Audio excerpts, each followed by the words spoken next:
On a desolate plain near the Peruvian Andes is evidence that thousands of years ago, man may have known how to fly.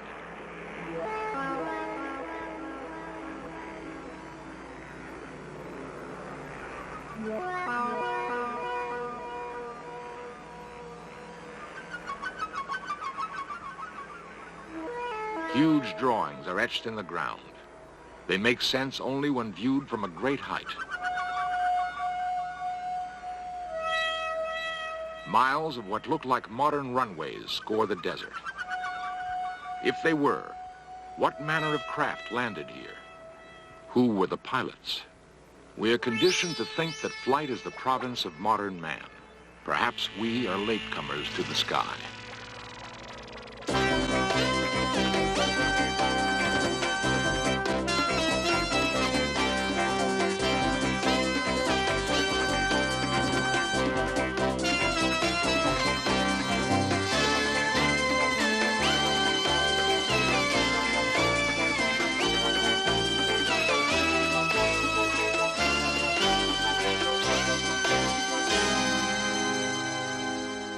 To this day, the lines at Nazca have not been fully explained.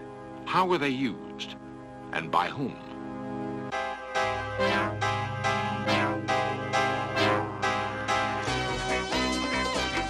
This series presents information based in part on theory and conjecture. The producer's purpose is to suggest some possible explanations, but not necessarily the only ones, to the mysteries we will examine. The land we call Peru is both lush jungle and arid plateau. The desert plain called Nazca is host to a strange menagerie, a 9-fingered monkey, a huge, ungainly spider, giant birds and mammoth lizards. They are cut into the dry earth, visible only from the sky. Often, as we pursue our studies of ancient civilizations, we're tantalized by discoveries that don't seem to fit our comfortable notions about the past. Some of these discoveries suggest that early man knew a great deal more about flight than we once thought possible. There are no written records to guide us as we go in search of man's dream of flight, but there are remarkable clues to be found in legend and in monuments of earth and stone. Clues that suggest our remote ancestors were not strangers to the sky, that they may even have had help in realizing their dream.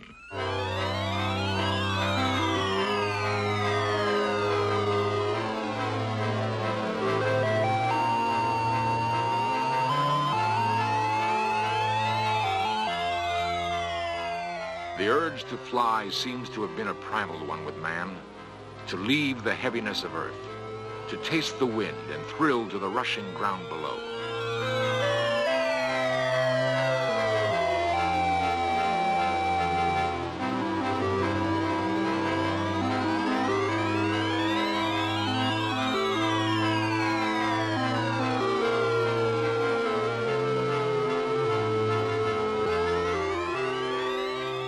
Every ancient culture known to us has legends of men who flew. For thousands of years, it has been thought that the tragic tale of Daedalus and his son Icarus was but a myth. How, it seemed, could it have been otherwise, that with only wings a man could fly?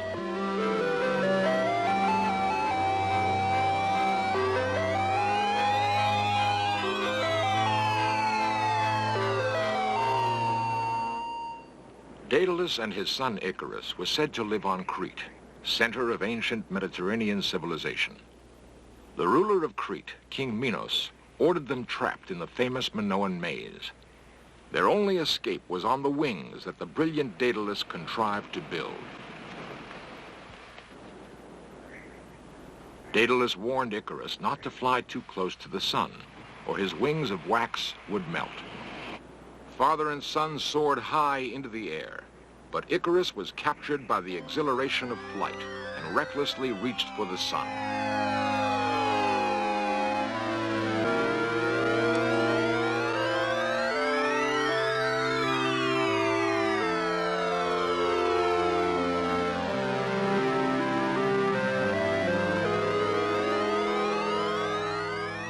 Icarus would pay dearly for his impetuous flight.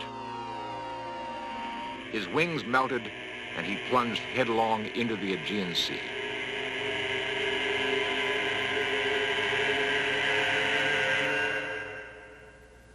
If the Icarus legend was the only story of flight in the ancient world, it could be dismissed. But there are others. Long after the Minoan Golden Age, the city of Florence dominated the culture of the Mediterranean world. It was in Florence that one of the great minds of Renaissance Europe pondered the dream of flight. Leonardo da Vinci was a classic Renaissance man. For years, he was preoccupied with a flying machine of his own design. It had some of the features of the modern helicopter. One report has Leonardo testing his machine in 1505 by launching it from a hilltop above Florence. History does not record the results of that test. Before Leonardo was born, a structure called the Jantar Mantar was built in India. It was apparently an astronomical observatory. The complex arrangement of its architecture performed the functions of telescope and computer.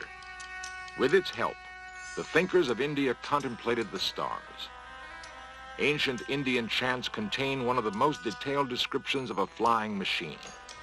The chants may have been flights of fancy, or they may have been the accounts of early journalists passing on something they had seen. In either case, the chants describe an airborne vehicle called Varana. A form of energy called Sidley made it possible for the machine to fly to distant stars. It is a curious fact that in some ways the ancient Indian observatory resembles a rocket gantry.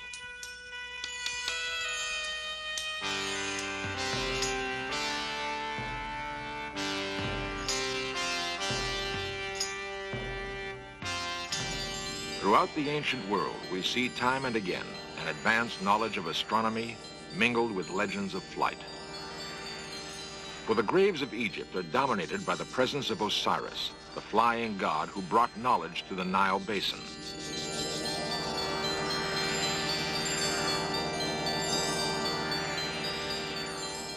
What inspired the ancient obsession with flight?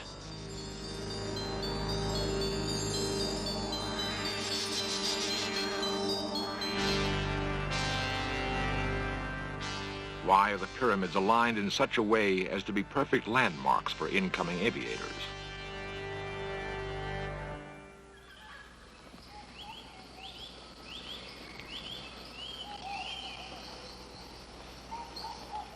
The thick jungle of Central America was once home for a remarkable people called Maya. Archaeologists believe they flourished in this region for 15 centuries. Then, quite suddenly, the Mayans vanished.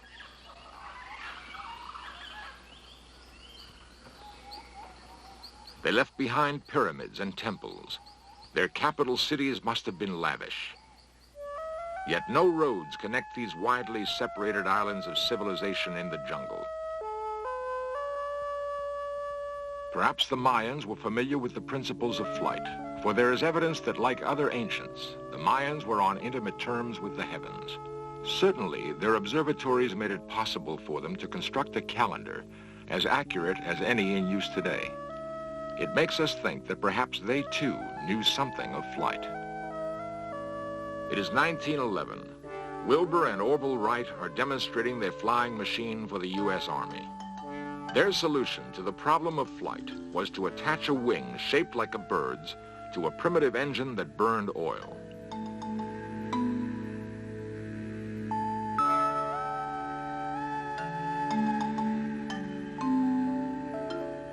It was a solution appropriate to the dawning industrial age. But was it the only solution?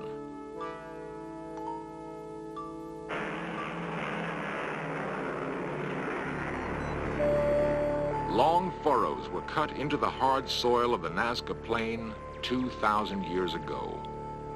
By whatever method the lines were created, they were meant to be seen from the sky. But by whom?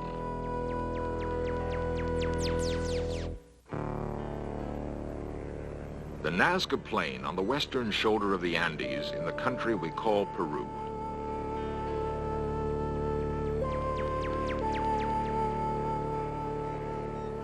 The huge designs found on the desert floor that can only make sense from the air have been duplicated in other parts of the world. The Mojave Desert near Barstow, California. Here, an ancient man stares upward. From the ground, it is impossible to tell exactly what shape the figure has taken. How then did a primitive Indian tribe make the drawing? I got the tether. Yeah, but that's not good. One possibility, one explanation for the method used, might have been the existence of ancient aviators. Okay, lift up, lift all the way up. A unique experiment was mounted to prove the point. Could men working on the ground be directed by someone hovering overhead? The site selected for the experiment was the Mojave Desert. Okay, that's good.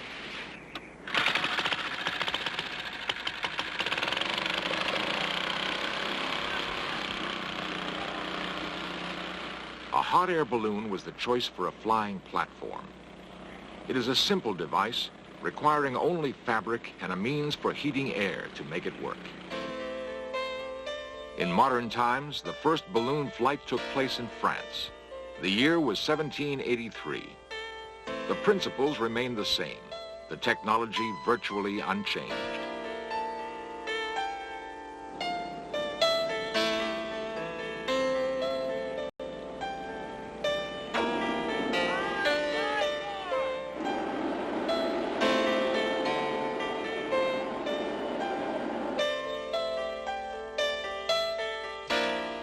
Then as now, there is a purity to balloon flight, an exhilaration undampened by the drone of engines or the blur of supersonic travel.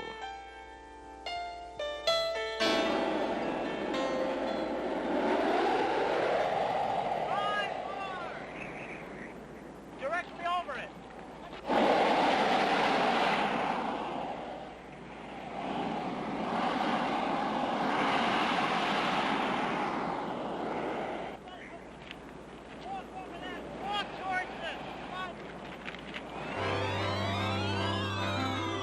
Suddenly, from on high, it is possible to understand how a land drawing could have been directed from the air thousands of years ago.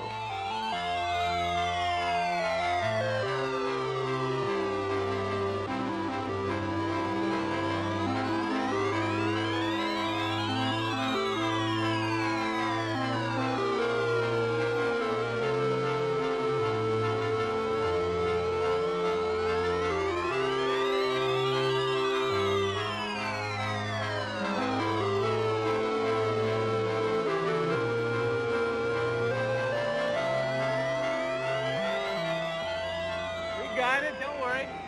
There is nothing in the Barstow experiment that could not have been done by earlier inhabitants of the desert. Bring him back over this way. Let's walk him back. Did American Indians launch balloons? Or are there other explanations?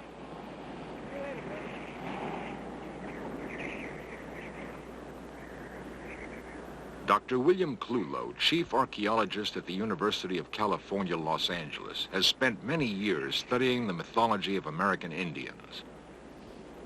One of the few important practitioners in a simple society like this is what we call the shaman.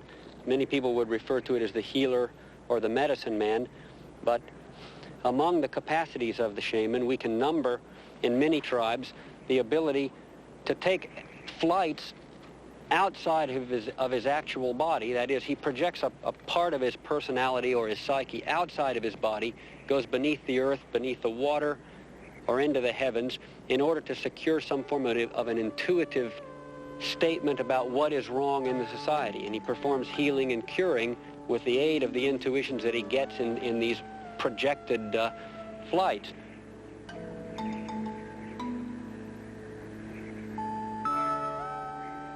Perhaps the symbolism of myth refers to flights that really occurred.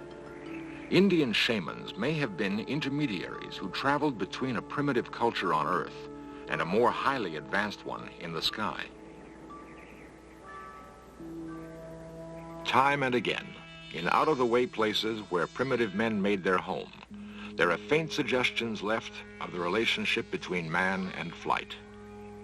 On a plateau in Peru named for a dead bull, there are drawings more than 10,000 years old.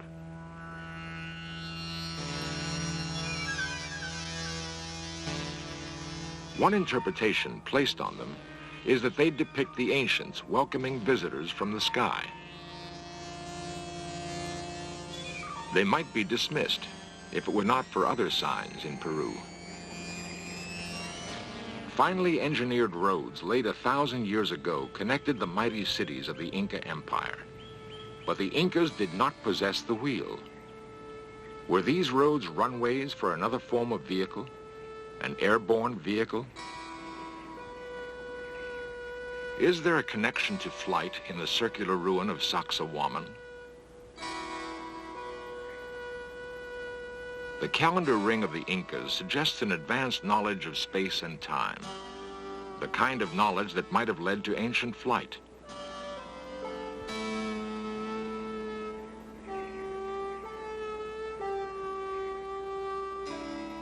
But far and away, the most convincing evidence is found elsewhere. A fantastic collection housed in the National Museum of Aeronautics in Lima, Peru, suggests that this may be the case. It is not a collection of precious artifacts, but rather an assortment of stones. The stones were discovered in 1963 in the tiny village of Ica that lies only 40 miles from the Nazca Plain. Bizarre drawings on the stones depict a curious breed of mechanical bird.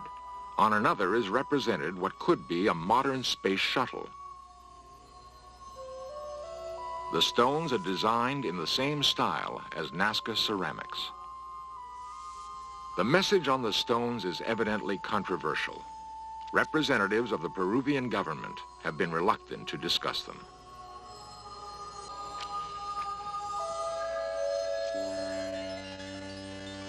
Golden icons, molded by primitive Indians in the highlands of Colombia, reinforce the notion that somewhere in man's past, the dream of flight was realized.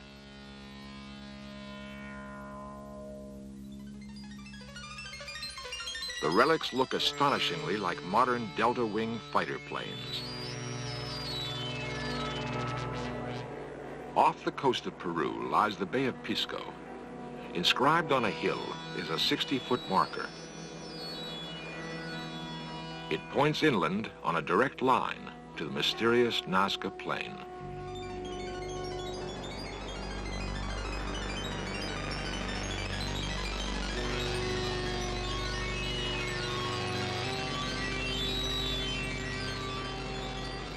The base camp for prehistoric aviation may have been the Nazca Plain. The patterns have been laid out with great precision. Why did the ancients construct the Nazca lines? Nobody really knows.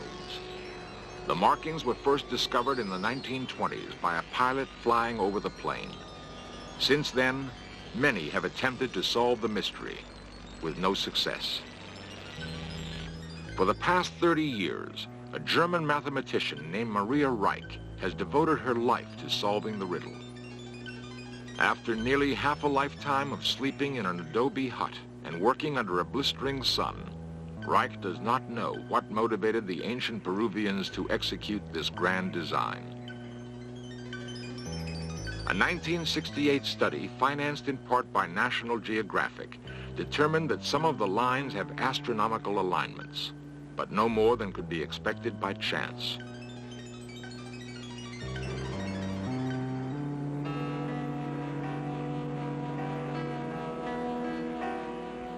And yet, the lines seem to be pointing.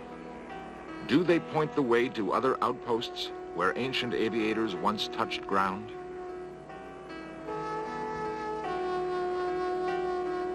It is a persistent fancy we must allow ourselves to have, for there seems to be no other explanation on Earth.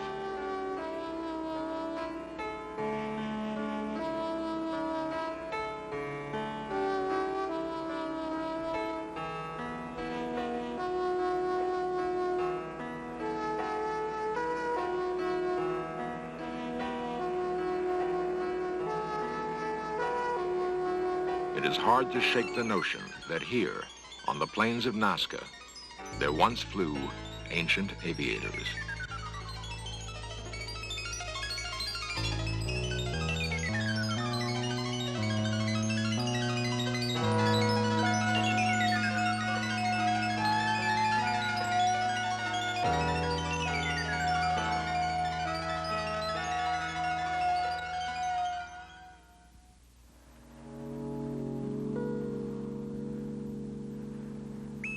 Cape Kennedy, 1970.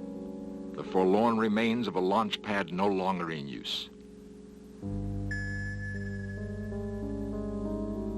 Will future generations examine the ruins of our technological civilization and wonder at the purpose of such structures?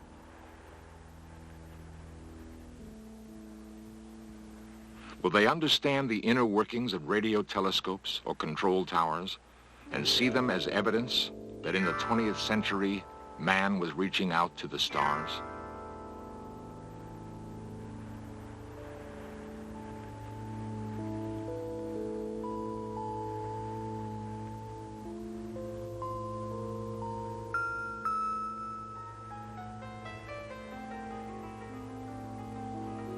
There's evidence that man has lived on this planet at least 3 million years. Were the inhabitants of other worlds idle all that time? Or were they, too, reaching for the stars, perhaps realizing their dream long before we could even speak it? And could it be that what it has taken us so long to do was merely to copy something we saw in our remote past?